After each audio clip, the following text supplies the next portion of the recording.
ठाणे महानगरपालिकेच्या वतीनं अर्थसहाय्य उपलब्ध करून देऊन डॉक्टर प्रदीप उप्पल यांच्या नेतृत्वाखाली यशस्वी कॉक्लिअर इम्प्लांट शस्त्रक्रिया झालेल्या तसंच कर्णबधिर मुलांच्या ऐकण्याचा आणि बोलण्याचा आनंद सोहळा आणि जनजागृती कार्यक्रम राज्याचे उपमुख्यमंत्री एकनाथ शिंदे यांच्या उपस्थितीत उत्साहात पार पडला. जन्मजात कर्णबधिर असलेल्या मुलांची तपासणी करून कॉक्लिअर इम्प्लांट शस्त्रक्रियेसाठी निधीची कमतरता भासू न देता त्यांना सर्वतोपरी सहकार्य केलं जाईल अशी ग्वाही उपमुख्यमंत्री शिंदे यांनी दिली.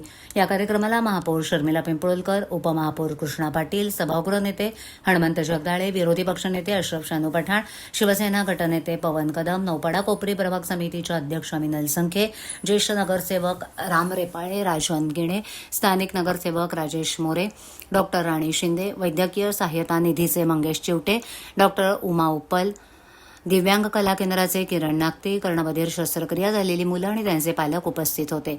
यावेळेला उपमुख्यमंत्री शिंदे यांनी कॉक्लिअर इम्प्लांटमुळे नवजीवन मिळालेल्या मुलांचं आणि त्यांच्या पालकांचं मनापासून अभिनंदन केलं.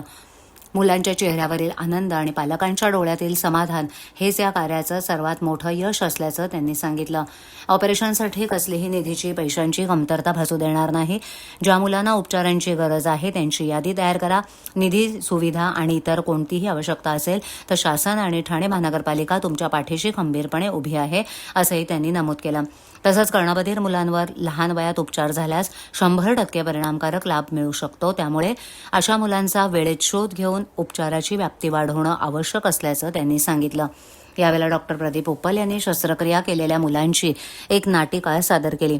या नाटिकेच्या माध्यमातून कर्णबधिर मूल जन्माला आल्यानंतर जेव्हा त्यांच्या पालकांना ही बाब लक्षात येतं तेव्हा त्या कुटुंबाची होणारी घालमेल, शस्त्रक्रियेसाठी मदतीचा हात मिळवताना होणारी दमछाक आणि शासनाच्या माध्यमातून प्राप्त निधीतून यशस्वी शस्त्रक्रियेनंतर सामान्य मुलाप्रमाणे जेव्हा मूल ऐकू बोलू लागतं तेव्हा त्या कुटुंबाला होणारा आनंद हा गगनात मावेनासा होत असल्याचं पाहताना उपमुख्यमंत्री एकनाथ शिंदे भावूक झाले. यावेळेला त्यांनी या मुलांसोबत संवाद साधला. तसंच नाटिकेचं लेखन दिग्दर्शन करणाऱ्या दिव्यांग कला केंद्राचं किरण नागते यांचंही कौतुक केलं.